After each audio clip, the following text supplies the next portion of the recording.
Selamun Aleyküm ve Rahmetullahi ve Berekatuhu.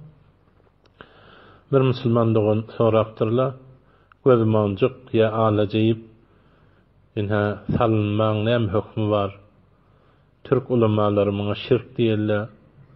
Aya belagerdan etiqat bilen, belani, gözlermani inha sawiyendir diye etiqat bilen, inha sallansan necire deyip soraptırla. Aziz Müslüman doğullar, eğer bu zatlar ziynet için bolsa hiç işgali yok. Bir awdallıktan çürüyin.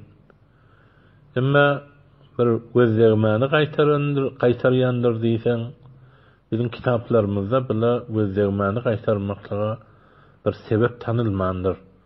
Çün onun öz ayeleri ve yekadüllezine keferu yanık Sure-i Kalam'ın ahirsi ya da Felak Nas yani öz bir belli ayeleri var. Şunu ispat etmeli ve eğer o niyet bilen etsen ol günah yani şirk değil. Şeriatta bu arada tesrih gelmeli için.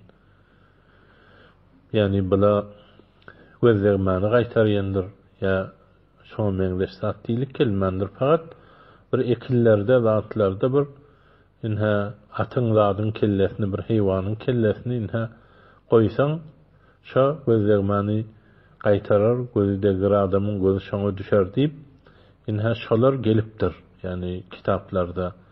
Ol etde ulamalar iki gözlermeden çürüyin salınmak doğru diýerler, şoňa kıyas edip doğru diýerler.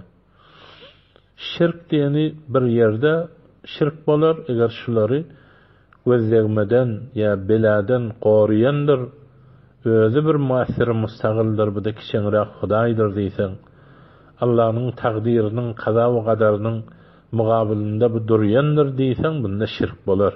Muassir mustagil diýe de bizim kitaplarımızda da. Bu cür etiqat Türkmen ilinde hiç yok. Çün Türkmenlerde bir meşhur söz var. Hemmesi şu etiqadı var. Hudaýsyz çöp baş gymyldamaz diye. Yani la muassira fil vücud illallah diýdigi. Yani hiç dünyada tanrısız, Hudaýsyz hiç zat hareketi bolmaýar. Hatta gözlermani qaytarjagam bolsa Allah qaytarmaly. Belki zatla sebep. Hiç Allah'a deňitay bilen adam yok. Şun bizim kitaplarımızda gelýär, bir adam bir zady Allah'ın gaýryna söýese, şu an derman gowwal diýse, yani plan aýa gözlermani qaytarýa diýse, Hudaýdan gaýryga söýär. Aya Allah del ya derman Allah del, Allah'dan gaýryga söýese, şonun başga bir sözlerini görmeli. Şu adam Allah'a inanýan adammy?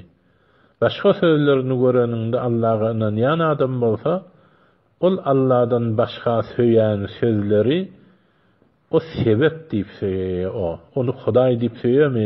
O ýerde bir şirk diýip aýdarýany. Inha bu hulasa gurrunşy. Emma yankı şekilleri bir jedid gözmancık yani gök zatlar. Şimdi Türk ulamalar köplenç olary şeytan perestliğinin nemaatleri, şolaryň nişanlary, bellegleri diýip dogry görmeýärler. Eger olar şeytan perestliğinin uppady şeytanyň eger jediden dünýäde hewreken şeytana Hudaý diýerler. Eger olaryň nişanlary bolsa onu hiç salmak dogry däl. Hatta awdanlyk üçin de salmak dogry däl. Satma da dogry däl. Alma da dogry däl. Onu hiç öýe goýmak onda bolmaýar.